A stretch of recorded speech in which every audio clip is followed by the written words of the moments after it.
आई साहेब काय करायला लागलाय तुम्ही? बघा बघा मंडळी, मला काय म्हणती करायला लागलो? कपडे लय येते आणि आई साहेबांच्या साड्या बघा, हे रोज घालायचं आहे एवढं, आणि प्लस अजून रॅग मध्ये तिकडं हे टाकून द्यायचं आणि काढले. हे बघा किती मोजल्या तरी एक लय 500 माहिती तरी बघा. साड्या असतील बरं का. आणि ही पिशव्या भरून ठेवल्या त्या शिवायला टाकायला अजून ब्लाऊज ती. काय करावं आई साहेबांना. ताणी व एवढा राडा मगापासून आवरू लागाय, थोडी मदत करायला ही म्हणली तर. आता तुम्ही साड्याच एवढ्या घेतल्यात तर काय आवरू लागायचं तुम्हाला मी सारखं. एवढ्या साड्या आणि टाकून द्यायला काढलंय बघा आई मी साहेबांनी एवढं आपलं. ब्लाऊज शिवले तर साड्या घेतल्या, त्यामुळे बडबड बडबड करून हिला बोलवलंच नाही मी मदतीला.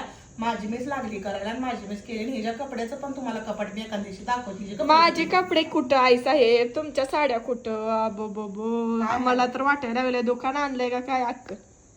अवघड आलंय. तुला वाटतंय तसं, ह्याच्यापेक्षा जास्त असते ते, आणि माझ्याकडे तशा तेवढ्या नाही त्या बघ. किती आहे त्या पण आई साहेब तुमच्याकडे. तुला वाटतंय तसं दिल बाळा, हा. तेवढ्या नाही त्या.